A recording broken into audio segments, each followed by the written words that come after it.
En primer lugar, quiero saludar a Antonio. Gusto saludarte, Antonio. Gracias. Queremos decirles que estamos grabando esta reunión y la vamos a publicar en YouTube. Si alguno de ustedes no desea salir en la grabación, puede bloquear su cámara, pero es solamente para informarles esto, de que esta es una grabación pública y vamos a publicarla en YouTube. Vamos a iniciar esta reunión de hoy. Les damos la bienvenida a todos, a nuestro hermano expositor Alfredo Esquivel, Fanny, Zenaida, Norma, Enrique, Desiree, César, María, Jaime, Lilian, Juan, María González y Antonio. Un gusto saludarles. Bienvenidos todos a este ciclo de conferencias de la Asociación Urantia Internacional, con el generoso y amoroso auspicio de nuestros hermanos de la Asociación Urantia de Brasil, a los cuales les damos las gracias con mucho cariño. Entonces, pasamos la palabra a nuestro hermano Alfredo Esquivel. Gracias, Alfredo. Bienvenido. Gracias, Jenny. Primeramente, que todo, buenas tardes a todos ustedes, hermanos míos. Pues muchas gracias por darme la oportunidad de estar aquí compartiendo con todos ustedes. Y pues vamos a ver un tema muy bonito. Y antes de iniciar, si me lo permiten, quisiera saber si podamos guardar un par de minutos en silencio para elevar una oración a nuestro Padre Universal, cada quien en particular, y pues para estar más en sintonía. Y pues, si nos permiten, vamos a tomar esos par de minutos para elevar una oración cada quien en silencio, y pues para proceder con la presentación. Muchas gracias, Jenny.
Ok, Jenny, muchas gracias. Bueno, voy a compartir el escritorio para que puedan ver las diapositivas.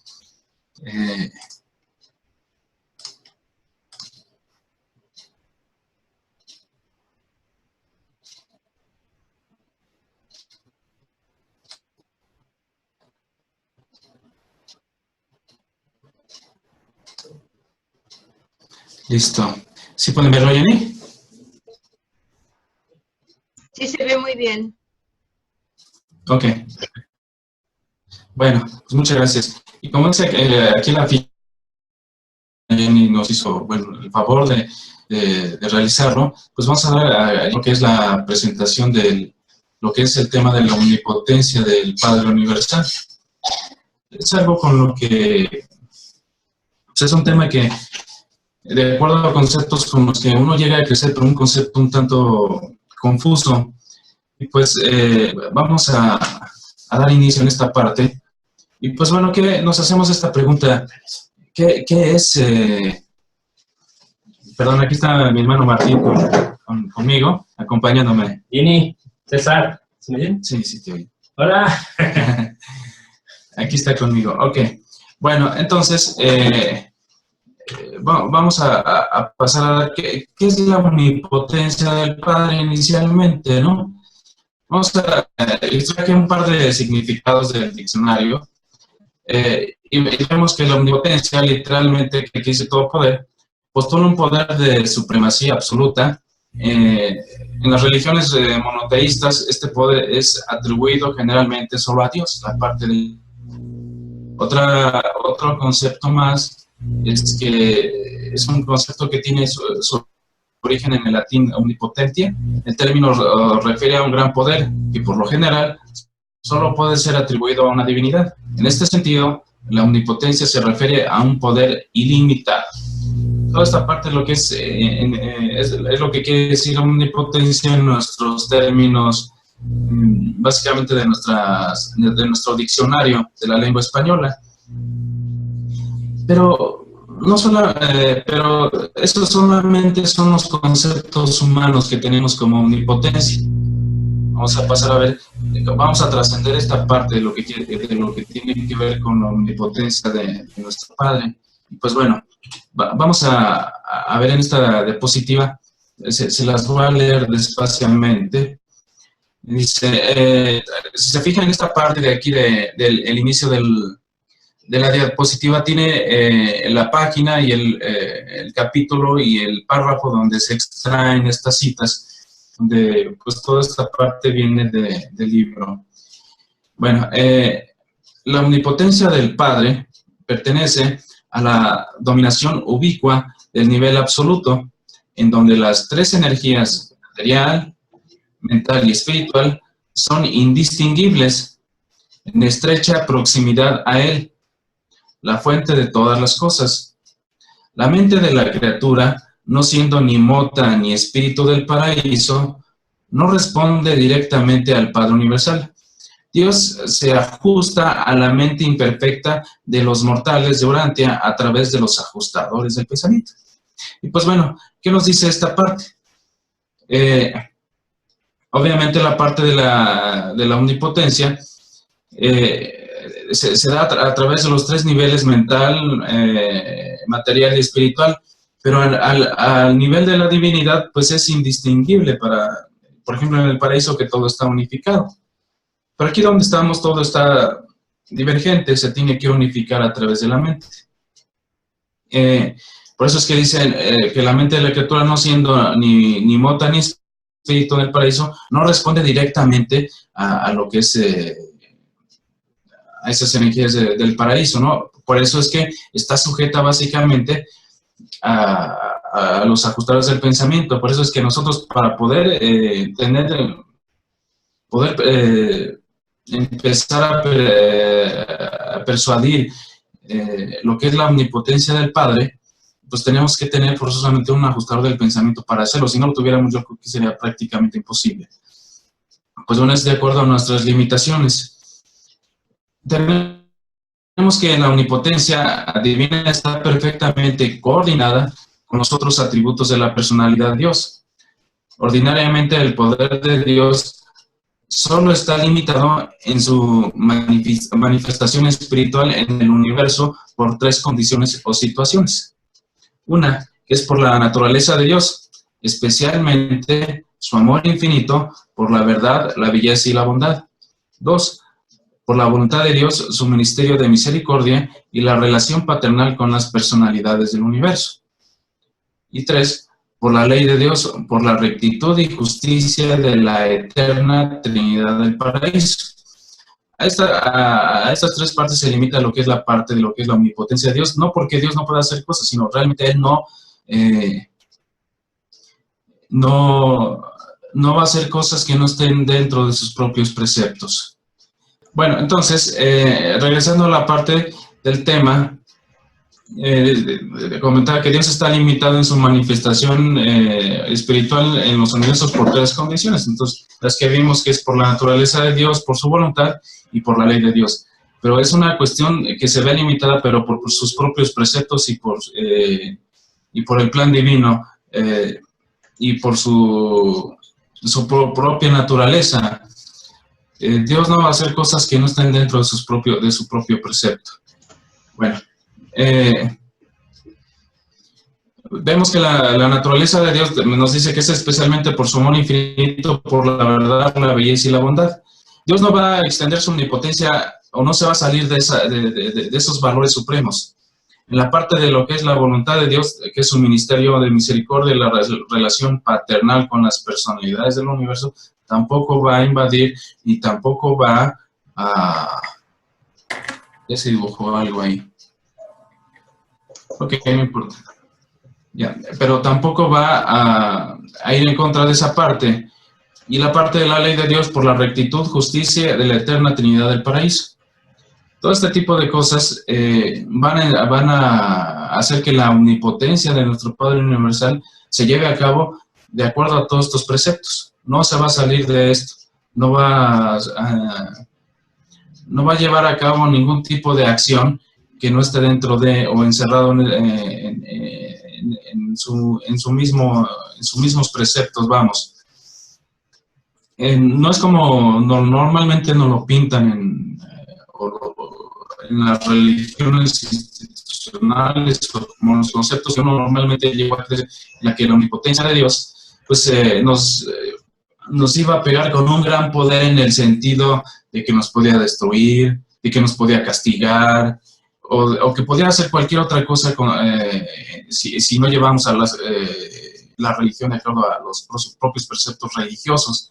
Así es como uno crece con ese concepto de la omnipotencia, pero no, la omnipotencia de Dios es muy diferente y es prácticamente compatible con su propia naturaleza. Bueno, prosigamos. La omnipotencia no implica el poder de hacer lo no factible, la acción que no sea divina. Tampoco implica la omnisciencia, el conocimiento de lo que no pueda conocerse. Pero la mente finita difícilmente puede comprender tales declaraciones. Es muy poco probable que la criatura pueda entender el alcance y las limitaciones de la voluntad del Creador. Si se fijan, la voluntad de Dios no la podemos entender plenamente nosotros como criaturas finitas. Tal vez podamos entender solamente una parte. Pero Él no va a hacer lo que no sea factible, lo que sea incompatible con su naturaleza, jamás lo va a hacer. Es por eso que nosotros estamos aquí en un esfuerzo por tratar de comprender mejor esta parte de su omnipotencia. Ok, entonces aquí entra una parte que dice la casualidad y la causalidad primaria y la secundaria. Vamos a ver qué parte es la parte que origina todo y la parte secundaria que le da curso y sentido a esa parte. Aquí dice, muchas de las dificultades teológicas y de los dilemas metafísicos del ser humano mortal se deben al hecho de que el hombre desubica la personalidad de la deidad y la consiguiente asignación de los atributos infinito y absoluto a la divinidad subordinada y a la deidad evolucionaria. No debéis olvidar que aunque realmente existe una verdadera primera causa, también hay huestes de causas coordinadas y subordinadas, causas tanto asociadas como secundarias. ¿Esto qué nos quiere decir? Normalmente, ¿qué pasa cuando, por ejemplo, en este caso, todo esto que viene, todas estas realidades que vienen a nosotros, todo esto viene precisamente de una causa secundaria, pero bajo el permiso y bajo el expreso deseo de nuestro Padre. Hay una causa primaria que es Él. De hecho, la causa primaria es el yo soy de todas las cosas, la primera fuente y centro. pero posteriormente ya cuando salen todas estas realidades salen al tiempo y en el espacio, se distribuyen a través de Dios el séptuplo, que es el que se encarga de hacernos llegar todo esto. Entonces estamos viendo lo que era la parte primaria y la parte secundaria. Muchas cosas creemos que como se vuelven realidad aquí en el tiempo y en el espacio, todas provienen del Padre Universal directamente. En teoría sí, pero las que los llevan a cabo es todas las personalidades celestiales, tanto de donde se derrama por parte de Dios el séptuplo hasta llegar hasta nosotros, junto con las demás personalidades que llevan a cabo todo esto, ángeles, seres intermedios, autores de vida, en fin, todas aquellas personalidades que se esfuerzan y que también hicieron posible, por ejemplo, en la comisión de Ubersa para todas estas realidades, pues sí, fue un grupo muy grande que trabajó para que nos hicieran llegar todas estas revelaciones. Esa es una causa secundaria, pero traen los rasgos de la parte primaria. De hecho, cuando vino Jesucristo y nos decía que quien ha visto al Hijo ha visto al Padre. Exactamente. Entonces, todas esas causas también traen rasgos de la primera causa, que en este caso es el Padre Universal. Bueno, continuemos. La distinción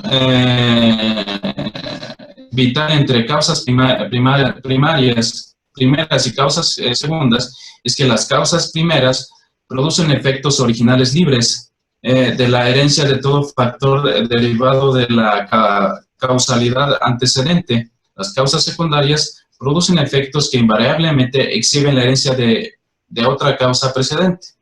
Ok, todo aquello... Creo que por ahí alguien tiene activado un micrófono y se mete el ruido. Ok. Vemos que todo lo que es, todo aquello que, de hecho todo lo que llega hasta nosotros, proviene ya de causas secundarias, a excepción del ajustador del pensamiento. Sin embargo, trae los rasgos de las causas primarias, donde muestra básicamente de dónde proviene todo ello. Por eso es que aquí nos dice que todo aquello que proviene de una causa primaria no trae un antecedente de una causa anterior, pero todo lo que viene de una causa secundaria, pues proviene trae rasgos de una causa primaria. Esto tiene que ver básicamente con la parte de la omnipotencia, de que aunque se den causas, todo eso abarca esa parte, aunque se llega a la parte secundaria y nos llega a nosotros, pero abarca lo que es la omnipotencia del Padre Universal. Bueno. Vamos a ver una diferencia en lo que es la omnipotencia y la composibilidad. Vamos a ver de qué trata esta parte.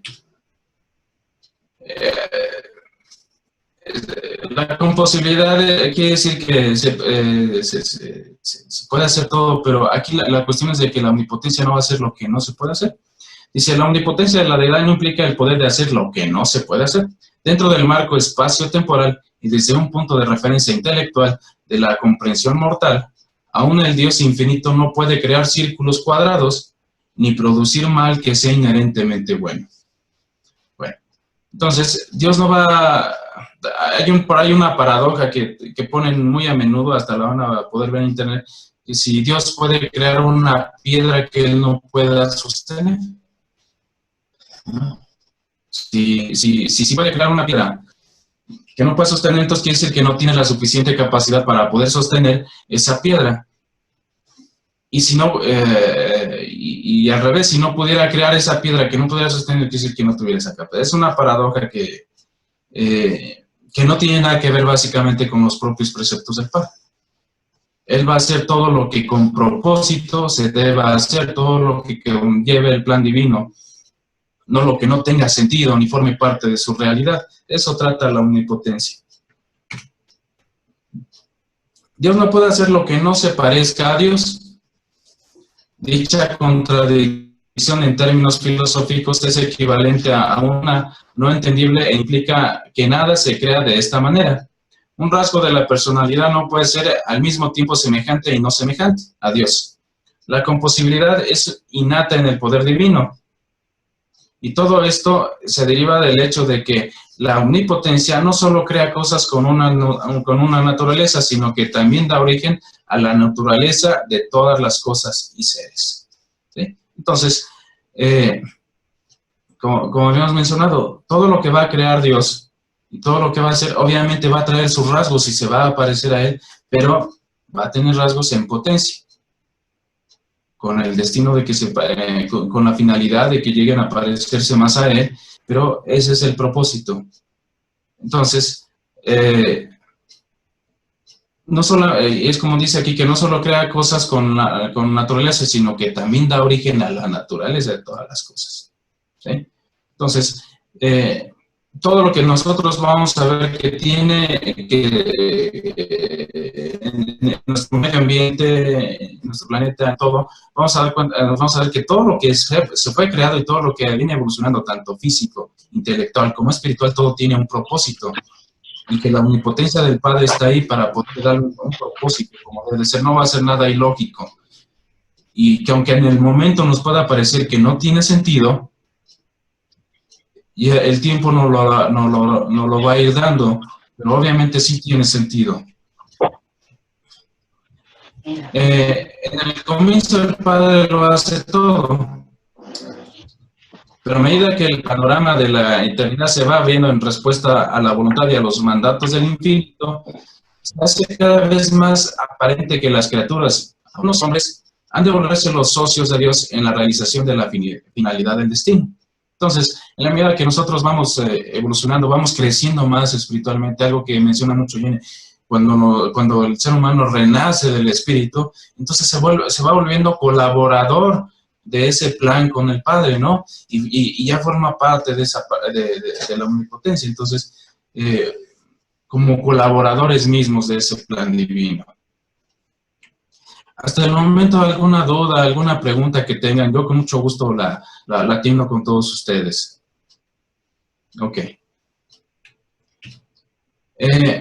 Y esto es verdad inclusive en el caso de la vida en la carne. Cuando el hombre y Dios forman una asociación, no se puede poner limitación alguna sobre las posibilidades futuras de tal asociación. Entonces, más adelante vamos a ver esa parte donde cuando el ser humano ya está muy metido en la carrera desde aquí hacia el Padre, pues obviamente no se le puede ya poner límites a todo ese tipo de cosas, ¿no? En el sentido espiritual. Cuando el hombre se da cuenta de que el Padre Universal es ocioso en la progresión eterna, cuando se fusiona con la presencia paterna residente en él, estamos hablando del ajustador, ha roto en espíritu las cadenas del tiempo y ha entrado en las progresiones de la eternidad en pos del Padre Universal. Entonces, cuando nosotros consiguiéramos esa fusión con nuestro ajustador, pues rompemos todas las cadenas que nos atan prácticamente a lo que es la parte material que nos puede estar limitando para poder emprender más esa carrera, ¿no? Sabemos que en nuestra vida muy pocas personas pueden llegar a conseguir esa fusión, pero eso no quiere decir que no la consigamos en los mundos de estancia. Eso es un hecho. Yo creo que aquel ser humano, de hecho lo mencioné libremente, que se propone realmente y anhela llegar a nuestro Padre y ser su colaborador, no habrá poder en el universo que se lo impida. ¿Por qué no habrá poder en el universo que se lo impida? Por la misma omnipotencia de nuestro Padre. Porque él asegura que una persona que verdaderamente quiera llegar a Él va a estar todo asegurado, va a estar todo puesto para que lo haga. No le va a poner ningún... El Padre no está para ponernos impedimentos para no estar a Él, de hecho nos pone todo para que lo hagamos, pero está de por medio de nuestra voluntad. Eso es lo que hace la diferencia. Ok. La conciencia mortal procede del hecho al significado y luego al valor. Es lo que hace normalmente la conciencia mortal. La conciencia del creador procedente del pensamiento-valor. A través de la palabra significado al hecho de la acción. Dios siempre debe actuar para romper el impasse de la unidad no cualificada inherente a la infinidad existencial. Esto quiere decir, normalmente Dios trata de encontrarnos primero, trata de descubrirse, trata de revelarse para que nosotros podamos entenderlo, nosotros podamos descubrirlo. Es por eso que tenemos este tipo de revelaciones. Si no las tuviéramos sería muy difícil o tardaríamos demasiado tiempo para que pudiéramos irlas descubriendo. Bueno, todo esto que les estoy citando obviamente tiene que ver básicamente con la parte de la omnipotencia. La deidad debe proporcionar siempre al universo que funciona como modelo las personalidades perfectas, la verdad, belleza y bondad originales que anhelan todas las creaciones sus deidades. Dios debe siempre encontrar primero al hombre para que el hombre pueda más tarde encontrar a Dios. Siempre puede haber un Padre universal antes que pueda haber filiación universal y consiguientemente hermandad universal. Entonces, para que nosotros podamos conseguir esa filiación, obviamente, nuestro Padre siempre está tratando de revelarse, siempre está tratando de hacer contacto con nosotros. Normalmente lo hace a través de nuestro ajustador del pensamiento. Sin embargo, el ser humano tiene un libre albedrío, tiene que ejercer ese libre albedrío para poder hacer contacto con nuestro Padre. Todos tenemos esa oportunidad, pero no todos la ejercemos. Esa es la gran diferencia. Hay otra parte que es la omnipotencia y la omnificencia. ¿Qué es omnificencia? Eso quiere decir que la capacidad de hacer todo al mismo tiempo, o la capacidad de hacer todo, simple y sencillamente, absolutamente todo. Pero ¿qué tiene que ver con omnipotencia? Ahorita lo vamos a ver. Dice, Dios es verdaderamente omnipotente, pero no es omnificente. No hace personalmente todo lo que se hace. La omnipotencia comprende el potencial del poder del Supremo Todopoderoso y del Ser Supremo, pero las acciones volitivas de Dios, el Supremo, no son acciones personales de Dios el Infinito. Todas las acciones que llegan a tener esas personas desde la parte que provienen tanto del Hijo Eterno, el Espíritu Infinito, los Espíritus Rectores, el Ser Supremo, o incluso Dios el Último, son acciones que obviamente que están ejerciendo ellos personalmente como parte de la deidad, pero no son acciones personales del Padre. Entonces, la omnipotencia del Padre no quiere decir que Él hace todo lo que Él hace personalmente, todas las cosas, sino que obviamente abarca todas estas partes de la deidad que ejecutan y realizan todas aquellas acciones que tienen que ver básicamente con el modelo original, con el plan divino. Abogar en pro de la omnificencia de la deidad primaria equivaldría a quitar las franquicias de casi 1 millón de hijos creadores paradisíacos, sin mencionar las innumerables huestes de varias otras órdenes de asistentes creadores concurrentes. Todo lo que vino a hacer Jesucristo aquí, nuestro hermano Padre, Micael de Nevadón, todas las acciones que hace la ministra divina, todo lo que hacen los ángeles, los seres intermedios, todo lo que hacen los hijos ascendientes de la Trinidad del Paraíso, los Unión de los Días, los Eternos de los Días, las brillantes estrellas vespertinas, la brillante estrella matutina, en fin, todos ellos hacen cosas de manera personal. Y decir que todo aquello que todos ellos contribuyen para la administración, para nuestra ascensión y para el control de un vasto universo, y decir que ellos no lo hacen, que lo hace personalmente Dios, sería en pro de algo incompatible con la naturaleza de nuestro Padre. Pensar que sería omnificente, pero Él no es omnificente. Sí es omnipotente, pero no es omnificente. No hace todo personalmente, incluyendo cualquier cosa que puedan hacer ustedes como personas en pro de ayudar a alguno de nuestros hermanos de aplicar el ministerio, que lo están haciendo personalmente. El pensar que todo lo hace el Padre quitaría esa parte también de nosotros, ¿no? Quitaría esa experiencia, en pocas palabras. Si el Padre Universal fuera omnificente, no sería necesaria ninguna experiencia. Bueno, Espero no los mareé en estos círculos que están saliendo ahí. Es un GIF. No hay sino una causa no causada en todo el universo. Todas las demás causas son derivadas de la primera gran fuente y centro. Nada en esta filosofía viola de manera alguna el libre albedrío de las miradas de los hijos de la deidad esparcidos por un vasto universo que habíamos comentado. Todo lo que se hace personalmente no quiere decir que viole el libre albedrío, ¿no? O que esté en pro del plan divino.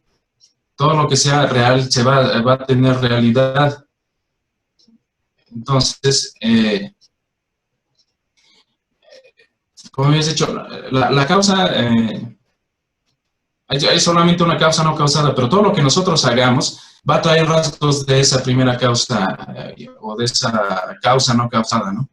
Esa parte redundante, pero a final de cuentas, así es, antes del yo soy no había nada, solamente estamos hablando del pasado eterno, de la parte existencial. Ok. Dentro de un marco local, la abolición puede parecer funcionar como causa no causada, pero exhibe infaliblemente los factores de la herencia que establece la relación de las primeras causas únicas, originales y absolutas. Estamos por dar un ejemplo de la parte local, que exhibe la herencia de las primeras causas. En este caso podemos ver lo que es la mente que nos dona que es dada por la ministra divina, pues obviamente proviene directamente desde el paraíso, desde la dotación del Espíritu Infinito. Y pues bueno, la cuestión es de que todo ese tipo de cosas trae un rasgo, tanto potenciales como actuales. Si se pueden dar cuenta, nuestra mente es la que unifica el reino material con el reino espiritual. Interactúa entre ambas partes, entre la parte personal y la parte impersonal. Es lo que hace la mente, y también tiene su parte potencial. Si nos vamos hacia la parte de arriba, vamos hasta los primeros tres absolutos potenciales, tenemos que ser el absoluto de deidad, el absoluto no cualificado y el absoluto universal. Entre el absoluto de deidad y el absoluto no cualificado, ellos no podrían interactuar entre ellos dos, para eso se requiere el absoluto universal. El absoluto universal es el que ayuda a converger los mandatos del absoluto de deidad hacia el absoluto no cualificado. Nosotros traemos esa herencia también, ¿no?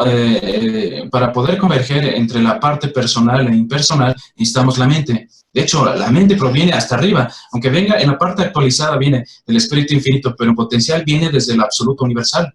Desde ahí viene esa parte que empieza a converger entre esos dos mundos, entre la parte material y impersonal, y llega hasta nosotros. Pasa por el Espíritu Infinito, después llega hasta lo que es la ministra divina y posteriormente hasta nosotros. Bueno, pasa por los espíritus rectores y después por la ministra divina. Pero al final llega a nosotros y llega con esa herencia, tanto en capacidad, en potencial y tanto en actualidad. Y no solamente eso, nos dan todo lo necesario para que nuestra mente se desarrolle, en este caso, los espíritus ayudantes de la mente. Ok. Toda abolición es relativa. En el sentido original, solo el Padre, yo soy, posee la finalidad de abolición. En el sentido absoluto, solo el Padre, el Hijo y el Espíritu exhiben las prerrogativas de abolición incondicionada por el tiempo e ilimitada por el espacio. El hombre mortal está dotado del libre albedrío, el poder de elección, y aunque dicha elección no sea absoluta, es sin embargo relativamente final en un nivel finito y en cuanto respecta al destino de la personalidad que se elecciona. Entonces, en el sentido de la parte de la voluntad, vemos que las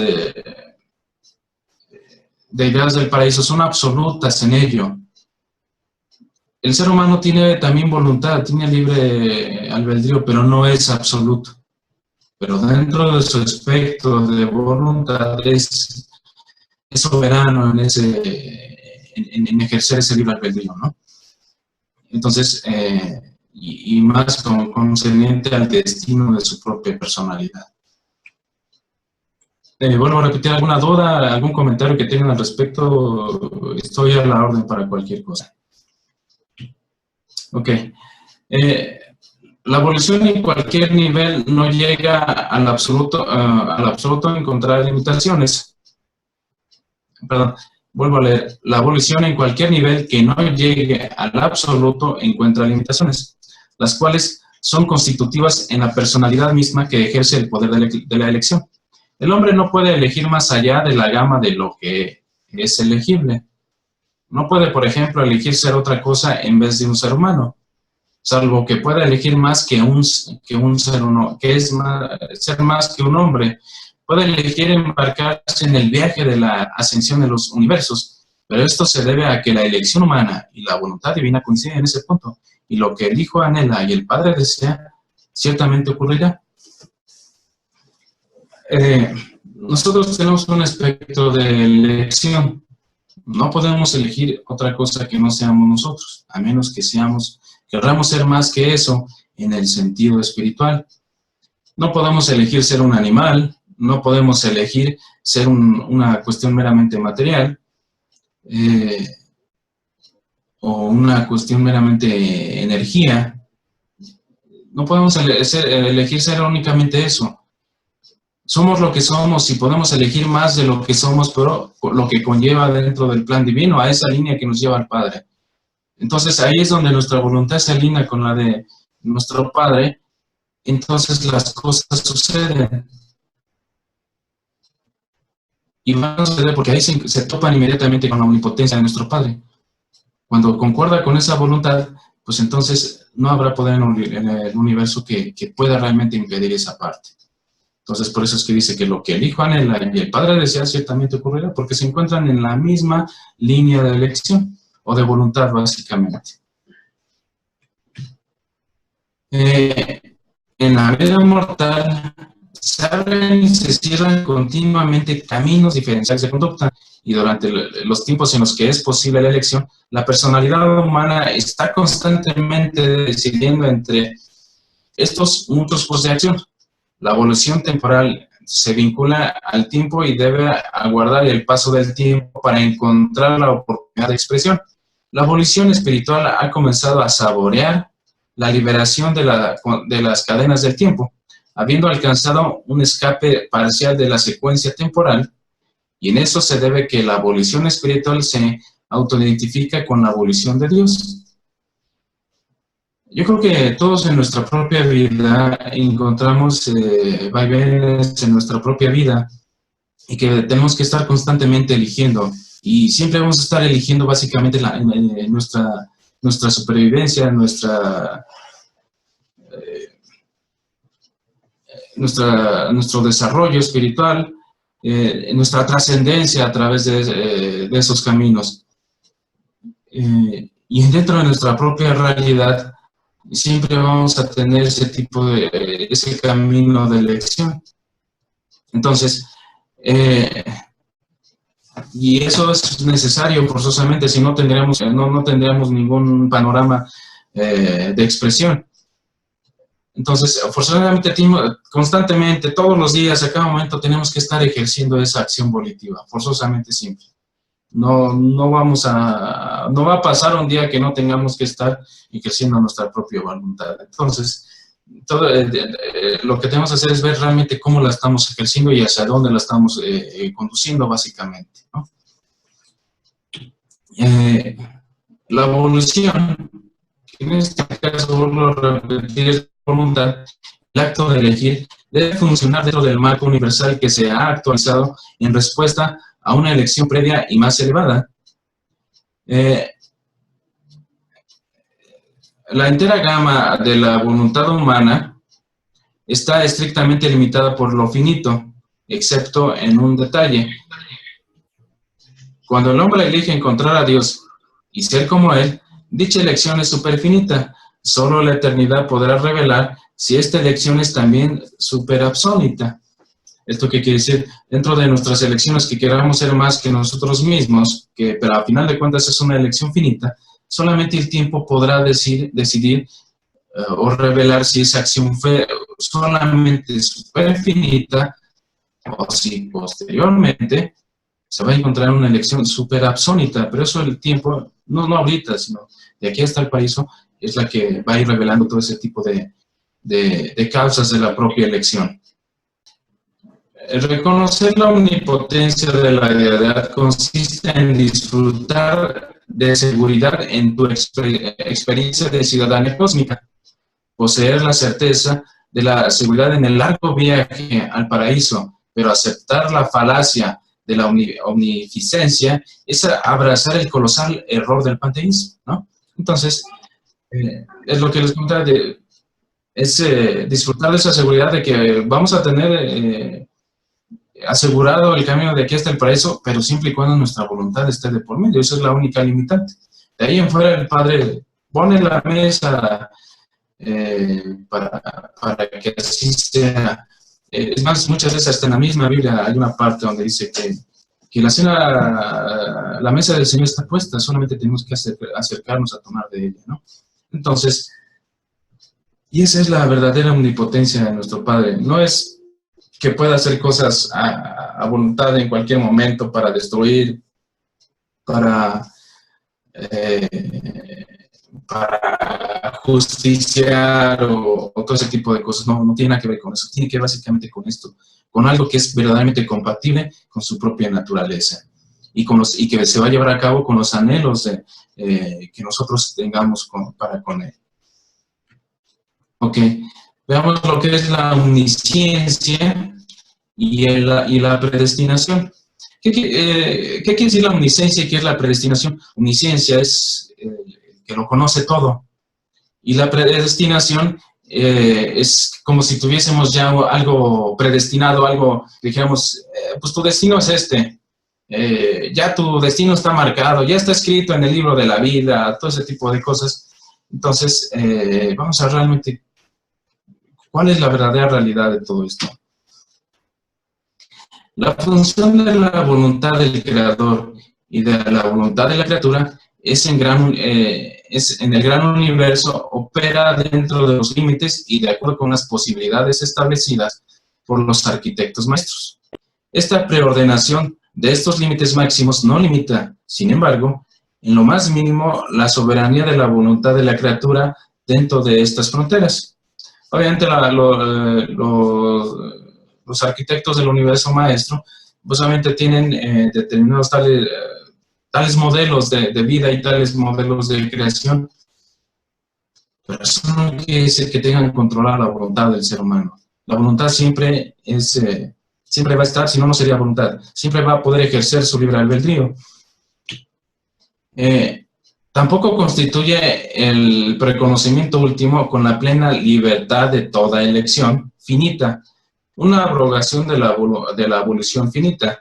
¿Esto qué quiere decir? Dice, un ser humano maduro y con visión podría tal vez pronosticar en forma más precisa la decisión de un asociado más joven, pero este preconocimiento no quita de nada la libertad y autenticidad de la decisión misma. Lo mismo pasa con nuestro Padre. Nuestro Padre puede ver realmente hacia dónde vamos, puede ver las decisiones que vamos a ir tomando, es más, Él puede ver el principio y el fin. Pero eso no quiere decir que Él está controlando nuestras decisiones o que Él esté controlando nuestro destino. Tenemos esa voluntad propia para hacerlo. Sin embargo, eso no quiere decir que Él deje de conocerlo. Sí puede hacerlo, Él puede saber hacia dónde vamos, si nos vamos a equivocar posteriormente, en qué momento, si vamos a llegar a los mundos de estancia al tercer día o vamos a tener que esperar hasta un tiempo de dispensación para poder hacerlo. Él sabe, pero eso no quiere decir que porque lo sepa, Él esté controlando esa libre elección o porque no tengamos la libertad de decir, no, espérame, yo voy a esforzarme por tener un desarrollo espiritual que me permita llegar a los mundos de estancia al tercer día, de alcanzar por lo menos el tercer círculo psíquico. En fin, eso es algo de uno mismo. El Padre lo conoce. Pero eso no quiere decir que lo esté controlando. De la misma manera, cualquier padre amoroso que pueda ver que las acciones de su propio hijo lo van a conducir a determinadas consecuencias, no quiere decir que él esté controlando esas acciones. Él conoce de acuerdo a la experiencia y al conocimiento y la sabiduría que le da al respecto, pero sin embargo no está controlando en lo absoluto el libre albedrío que está teniendo su propio hijo, ¿no? Bueno. Los dioses han sabiamente limitado la gama de acción de la voluntad inmadura, pero esta es, sin embargo, voluntad auténtica dentro de estos límites definidos. A una correlación suprema de toda la elección pasada, presente y futura, no invalida la autenticidad de estas elecciones, más bien indica la tendencia preordenada del cosmos y sugiere preconocimiento de aquellos seres volitivos que van o no a elegir volverse partes contributivas de la actualización experiencia de toda realidad. Entonces, lo que comentamos. Si nos dieran un poder de libre elección, pero sin limitaciones, pues obviamente podríamos hacer lo que nos viniera en gana y tal vez un ser humano estaría en desventaja de otro, en fin, pero la omnipotencia del Padre de eso se encarga, de que no haya una desventaja que te perjudique para poder llevar a cabo acciones que nos lleven a nuestro Padre. No sucede como en las películas que están de ciencia ficción, donde hay superhéroes, donde tienen el poder de más fuerza, tienen el poder de volar, tienen el poder de destruir, en fin, tienen todo eso, y que están en desventaja todas las demás personas, ¿no? Eso sería un ejemplo en el que no estuviera actuando ni la omnipotencia del Padre y que las cosas se le estuvieran saliendo de control a Él. Sin embargo, no es así. ¿Por qué? Porque está presente esa parte de la omnipotencia. Todo lo demás es obra de la imaginación del ser humano solamente. Entretenimiento, ficción, etcétera, pero en la vida real no sucede así. En la vida real siempre vamos a tener la misma posibilidad que nuestro vecino de al lado, que nuestro hermano, que está del otro lado del mundo, para poder ejercer la elección de llevar a nuestro Padre, de esforzarnos espiritualmente. Vamos a tener siempre esa gama de elección de la misma forma y también la misma capacidad para hacerlo. El error en la elección finita está ligado al tiempo y limitado a este.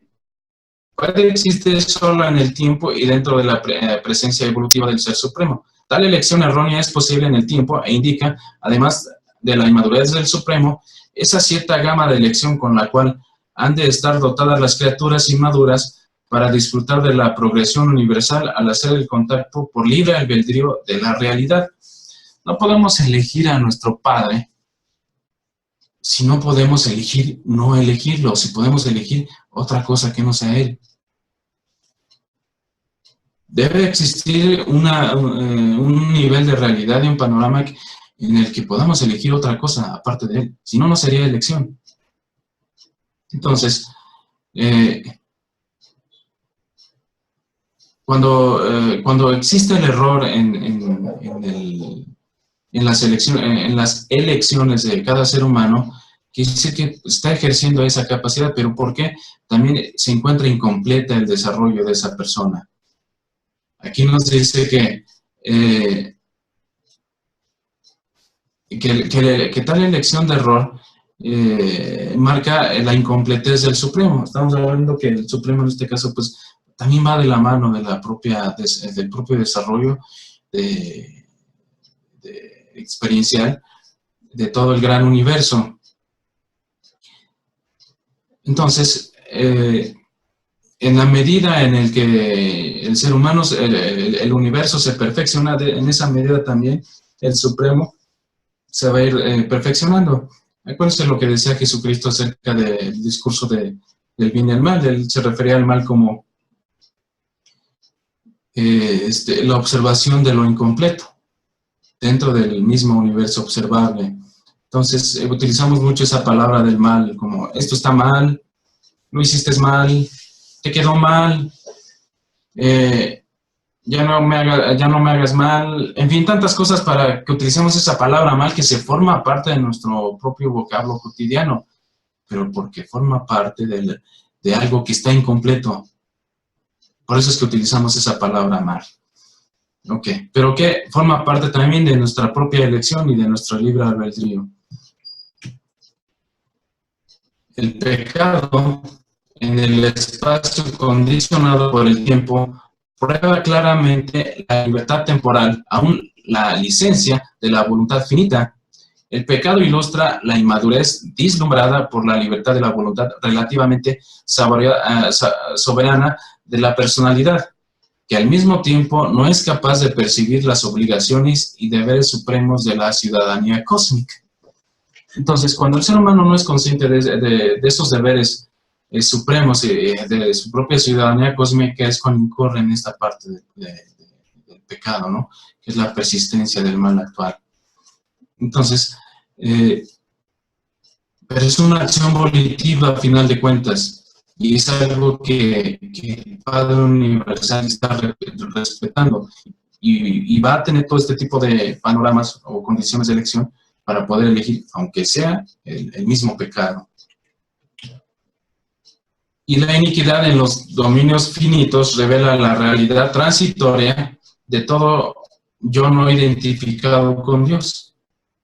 Solo cuando una criatura se identifica con Dios, se vuelve verdaderamente real en los universos. La personalidad finita no es autocreada, pero en la arena superuniversal, la elección autodetermina su destino. Entonces, cuando la persona cae en la iniquidad es cuando ya no hay una identificación con Dios, cuando ya no se identifica con los valores supremos. Pero cuando esa criatura ya se identifica con Dios, entonces como que se vuelve verdaderamente real en los universos. Por eso es que cuando nosotros entramos al séptimo círculo psíquico, ya somos ciudadanos potenciales del universo local. Entonces, de acuerdo a su propio desarrollo, a su propio crecimiento, en la que se vaya siendo cada vez más conscientes pues de su ciudadanía cósmica y sus deberes que tiene para con los valores supremos, entonces esa es la forma en la que se va haciendo cada vez más real. Esa parte de la iniquidad es algo que pues no puedo comprender cómo una persona pueda totalmente ya no identificarse con nuestro Padre. Se volvía totalmente irreal. Yo creo que también para aquellas personas que están tratando de esforzarse. Pero bueno, a final de cuentas es una libre elección que el Padre nos da. El otorgamiento de la vida hace que los sistemas de energía material sean capaces de la autoperpetuación, autoprogramación y autoadaptación. La dotación de personalidad imparte a los organismos vivos las prerrogativas ulteriores de la autodeterminación, autoevaluación y autoidentificación con un espíritu de deidad capaz de fusión.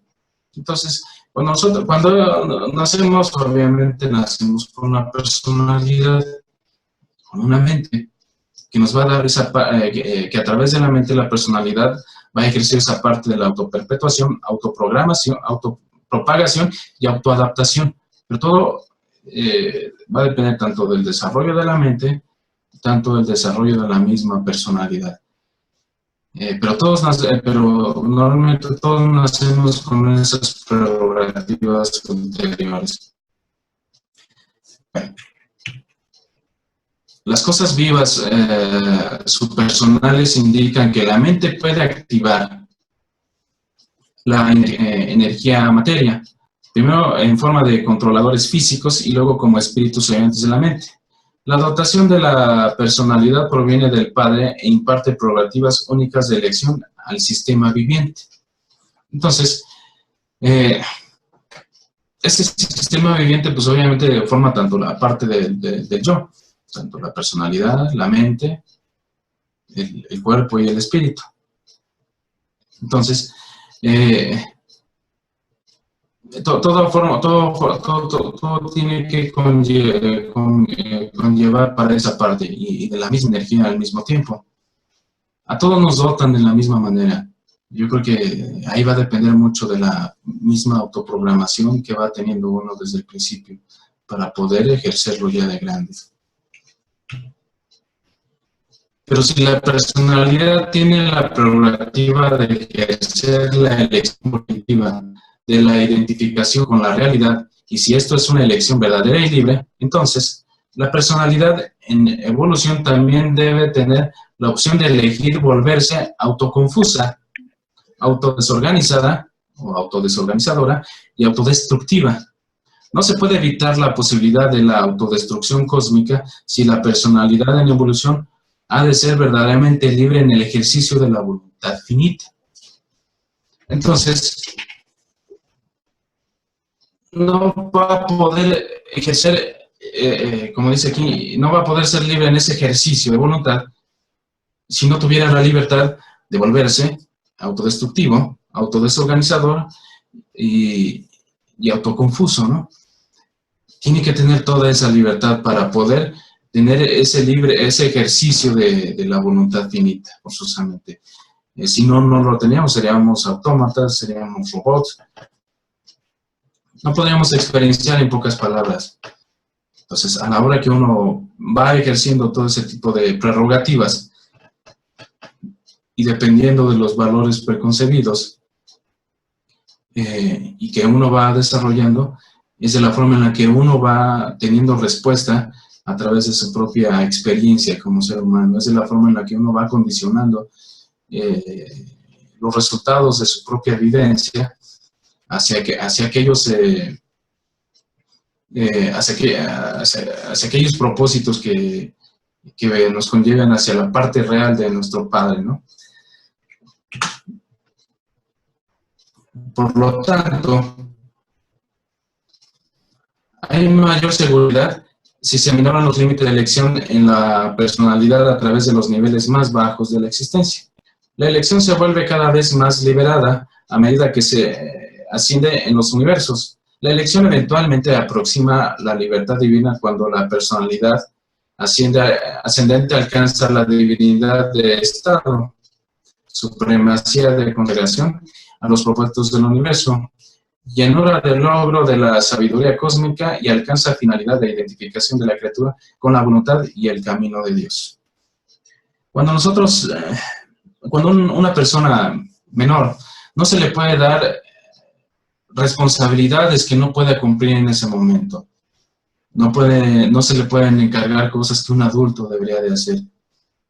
No pueden decirle, oye, tú puedes acercarte a la orilla del precipicio, sabes que puedes acercarte a la lumbre, sabes que puedes acercarte a partes donde te van a causar un daño físico, incluyendo la muerte. No le van a dar ese tipo de responsabilidades ni ese tipo de espectros de libertad de hacer, porque sabemos que sería catastrófico para esos menores. Lo mismo pasa con nosotros en comparación de nuestra ascensión al paraíso. Nuestro libre albedrío se va a ver limitado, pero en la medida que el ser humano va ascendiendo, su desarrollo va siendo cada vez mayor, su capacidad de elección va creciendo cada vez más. Se va haciendo más liberada, pero porque no hay riesgo, porque no va a haber manera, no va a haber el caos de por medio. Vas a saber qué hacer con esa libertad, con esa libre elección que ya tiene ahora un espectro mucho mayor que cuando lo tenía antes en su vida en la carne.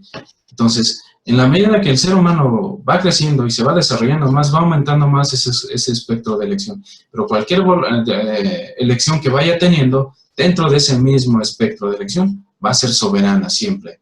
Siempre va a ser respetada esa decisión. De aquí hasta el paraíso.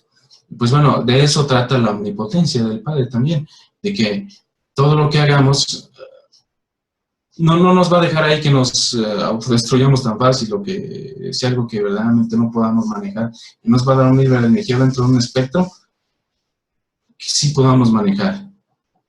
Muchas veces vamos a tener la vida razonablemente complicada para poder, y que sirva como detonante para sacar esos valores y trascenderlos al mismo tiempo. Todo aquello que contenga realidad de nuestro Padre, desde aquí hasta el paraíso, ahí va a estar presente la omnipotencia de nuestro Padre.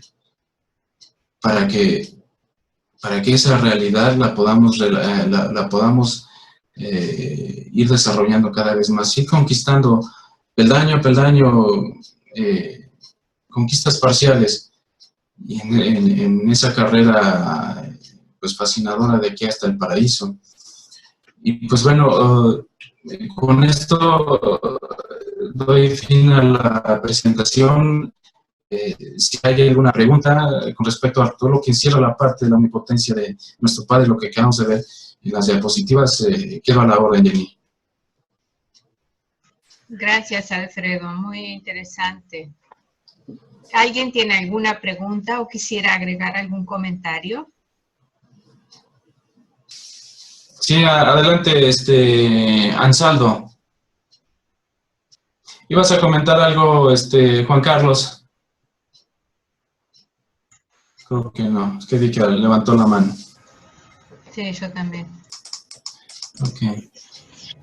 Bueno, si nadie tiene una pregunta, yo quisiera, si tú podrías poner, por favor, la diapositiva de los deberes de la ciudadanía, Alfredo, nuevamente, una que... Claro que sí. La de, creo que es la página 1301.1. Ok.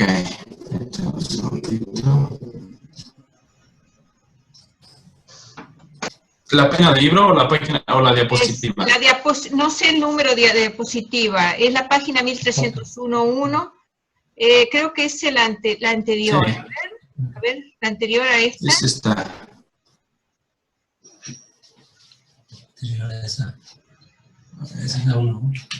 Ahí está, eso. Me gustaría, a mí me parece que este es un concepto muy importante, el concepto de la libertad de la voluntad humana, nuestra libertad. Creo que es algo que es poco entendido y que es bueno que profundicemos en esto.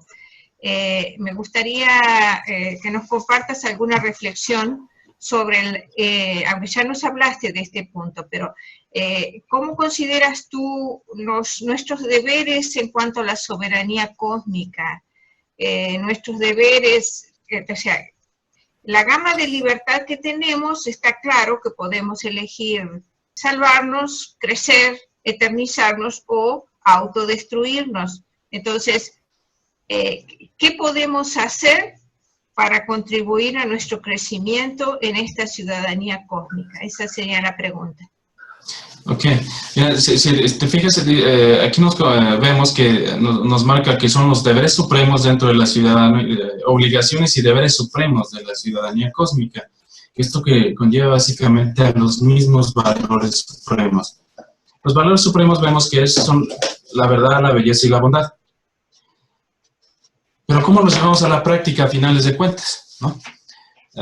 Los llevamos a la práctica a través de lo que es el amor, el servicio y el ministerio. Obviamente eso es como parte de ciudadanos cósmicos. Por ejemplo, yo lo veo muy claramente en la vida de Jesús, cuando Él se ocupaba en los asuntos de nuestro Padre, ¿no? Ahí lo podemos ver bien claramente. Tanto Él aplicaba esas partes del amor, el servicio y el ministerio en su vida, también lo llevaba a cabo en su vida personal, dentro de lo que era la parte de la oración y la adoración. Pero ya y posteriormente lo llevaba a la práctica en la parte de los demás. Podemos nosotros estar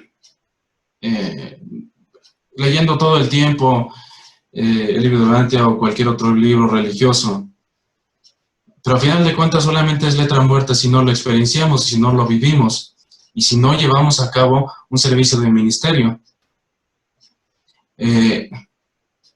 tenemos que ser dinámicos como Jesucristo lo hacía en nuestra vida. Entonces, yo creo que dentro de esas obligaciones y deberes supremos de la ciudadanía cósmica es llevar a cabo la práctica de esos valores supremos, que va de la mano junto con los mismos frutos del Espíritu.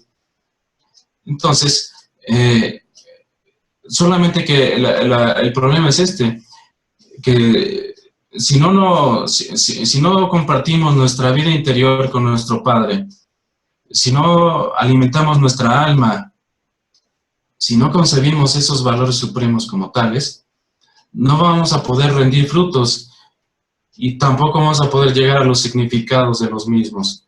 Entonces, es esa parte que decimos, ok, ya soy un ciudadano del universo, tengo una ciudadanía cósmica, sí, pero ahora, ¿qué obligaciones tenemos como tales, no? Tenemos obligaciones sociales, obligaciones familiares, obligaciones laborales, pero nuestras obligaciones como ciudadanos cósmicos, pues tienen que ver en ocuparnos de los asuntos de nuestro Padre.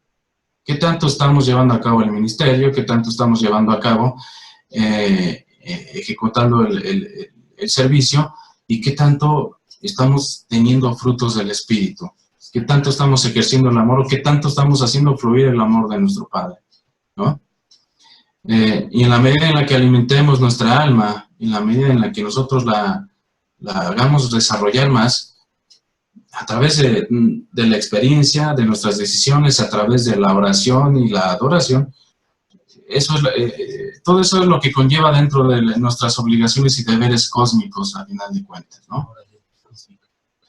Entonces, ahí es donde se vuelve, como aquí me está comentando Martín, lo que es la parte de la moralidad cósmica. Entonces, no solamente es quedarnos con los valores morales, sino trascenderlos a valores espirituales, ¿no? No sé si con eso queda más o menos explicado, Jenny. Muy bueno, muchas gracias, muy enriquecedor.